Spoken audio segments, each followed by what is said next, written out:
Welcome to Cues and Views, first on the web for collecting English billiard cues.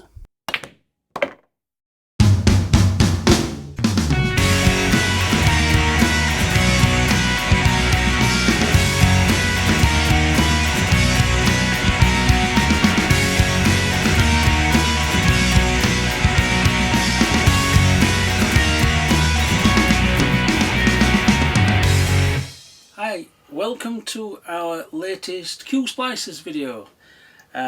These short video pieces are shown as a complement to our websites, the Cues and Views websites, my Cues and Views Facebook page and so on.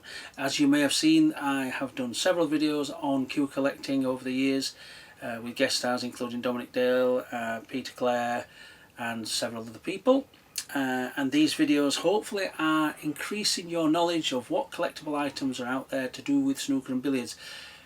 Mostly we focus on cues, as you probably know, but the views part of Cues and Views and Cue Splices is about the other memorabilia and other aspects of collecting. Now, over the years, several different games have been tried on billiard tables, including snooker, which was primarily known as Snooker's Pool. There are games like Life Pool, Shell Out, Black Pool and so on. Many of these were gambling games played in the Edwardian era, making snooker and billiards games after dinner pastimes, things to do to pass an evening, perhaps in the winter evenings when it wasn't easy to go out and play cricket or croquet in the big houses and so on. And of course games develop that are gambling games. Now, when the history of billiards and snooker, it's got highs and lows really, and one of the lows for billiards in terms of Great Britain, England, was the fact that in 1932 Walter Lindrum won the World Billiards Championship. He was such a good player, he took the game away effectively as a professional spectacle. Speaking to several historians, it became obvious to me that billiards was as big in the newspapers in the Edwardian era and in the 30s and 40s and what have you, as football and other sports like tennis and golf are today. So it was a massive spectator interest sport. So when Walter took the cup, and rightfully so, best player on the planet at the time and possibly the best player that's ever lived, effectively it killed the interest in billiards as a professional sport. The entrepreneurial spirit of British business and Joe Davis as the leading snooker professional at the time, he won the first World Snooker Championship in 1927. Won, and he was involved in staging it, and he even paid for the trophy, as you probably know, £6, 10 shillings and sixpence I believe he paid for it. And he was presented with the cup for the next 20 years, winning it 15 times in total. But it wasn't all easy going and plain sailing, even for Joe Davis, when other forms of entertainment started to take hold, such as musical theatre, even bingo halls, and later even television. So to keep ahead of the game, really, to keep interest, he tried various things. One of the things that he's famous for is pursuing and making sure that any record breaks that he made became famous and well known. But not so well known nowadays is the fact that he tried to popularise other billiard table games. Chiefly among those was one called Snooker Plus. Pretty much the game was as exactly the way snooker is played, except it had the addition of two additional coloured balls, one being orange and one being purple. I have a set here, Snooker Plus balls, as you can see. Whoops, if they will not be stubborn and will not refuse to come out of the packet, so you can see them. There is an orange and a purple ball. Now, the orange and purple ball were worth more than the black ball, and were placed further away on the table than the regular colours. And the table in actual fact was laid out like this. Now what you have is the pack of reds, the pink above that, then halfway between the pink and the blue you have the orange, which is worth 10 points, and the purple ball is halfway between the blue and the brown, worth 12 points, as you can see. And that's how the table was laid out.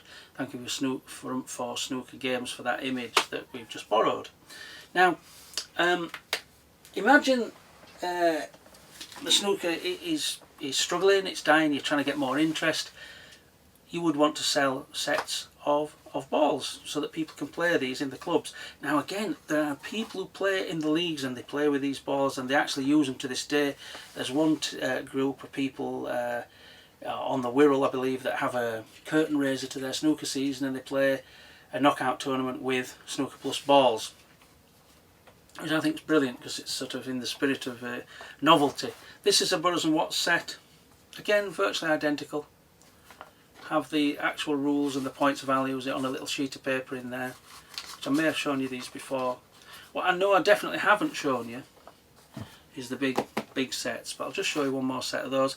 And look how the colour, again, you know, we talked about in one of our other videos about how the colours vary. It's incredible how much they do vary. The oranges seem pretty much the same, but the purples vary quite a bit. It's surprising. Just make sure I get the lids on the correct boxes there. Took me quite some years to gather these together. I've had some interest in buying these.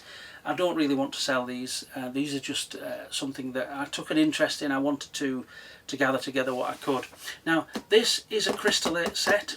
There's a label on there that says Thurston. A gold label on there that says Thurston. And again, if you look, we have the very, very shocking pink, which is quite dramatic. And again, very similar to a yellow I've shown in another video, which is quite dramatic, the yellow. And I guess that's so it stands out very clearly from the orange. The pink and the orange and the red's quite different. And again, and this is a really nice purple ball, very nice, smooth, good quality.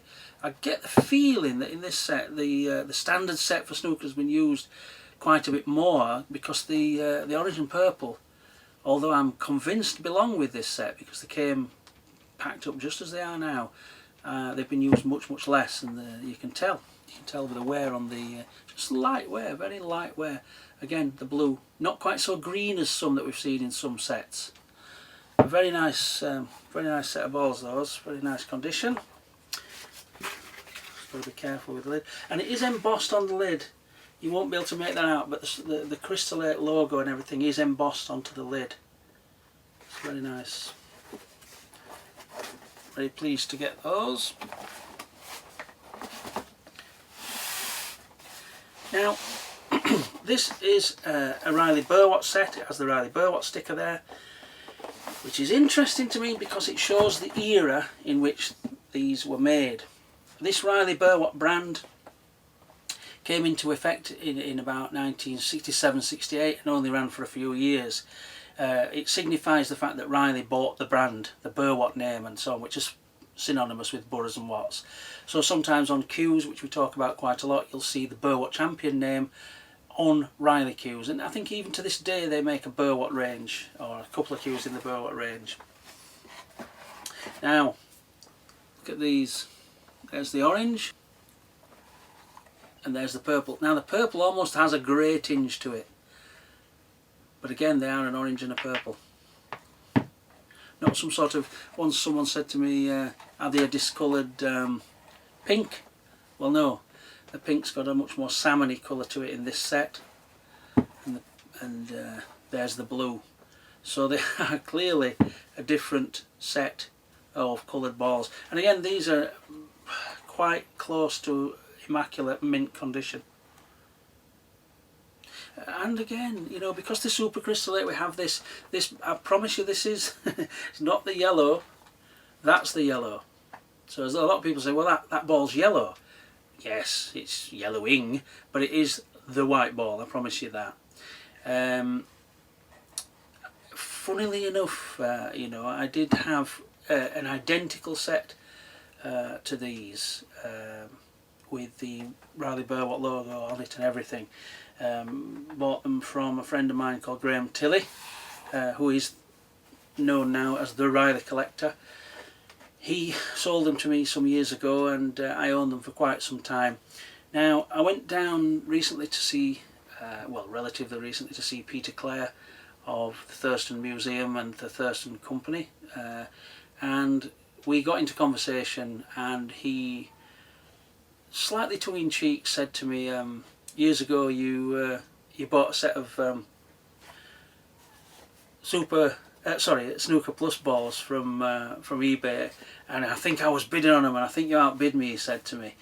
And I thought, yes, and I was sort of almost a little bit embarrassed, because I mean, he's got the big museum there, and the Thurston name, and it goes back to 1799, and he's a really, really nice fella.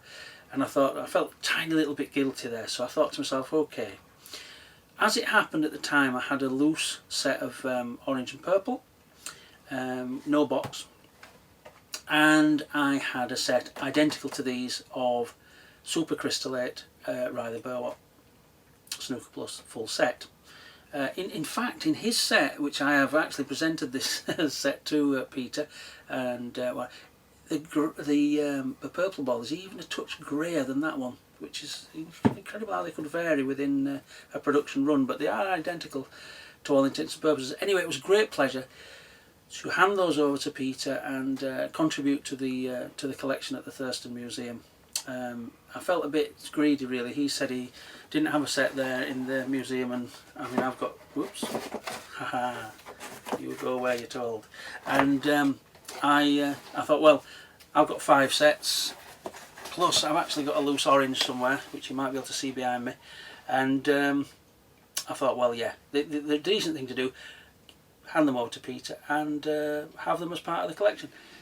Peter, thank you very much for having us today, myself and my brother, Been a pleasure. Trusty cameraman and photographer today, and it's been a great pleasure. As always, I've learned a great deal to add to my own interest and our shared interest, which is very pleasant. To that end, I'd like to present you with something from my collection to your collection. We talked last time I visited about Snooker Plus. Yes, indeed, yeah. The game popularised by Joe Davis. Yep. And I have here a Riley set of Super Crystallate snooker balls, which have an orange and purple ball in addition within them. And I'd like you to have those. Thank you very much. That's a great addition, because I think one of the things that we have started to add to the collection is other balls than ivory, because we've obviously got our ivory sets. Yes. And this is again part of the history, because you go from the Crystallate to the Super Crystallate, and then to the Tournament Champions, and now to the 1G. And this is all part of things that need to be in the collection for the history of the game.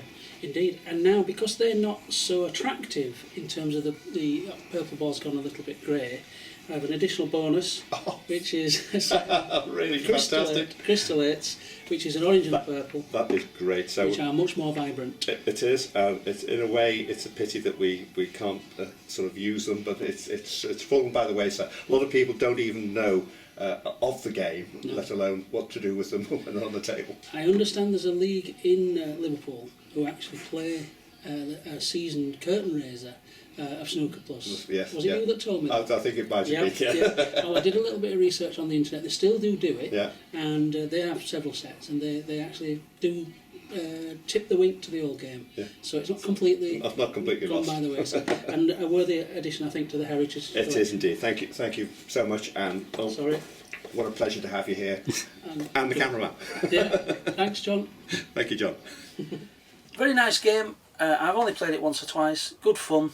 If ever you get a chance to have a knockabout with it is a bit strange. It's a different way of playing. I mean, you don't need snookers. One red left on the table, still quite a lot of points there. Really nice game to play for fun. And anyway, I hope you've enjoyed seeing these, and that you'll tune in future.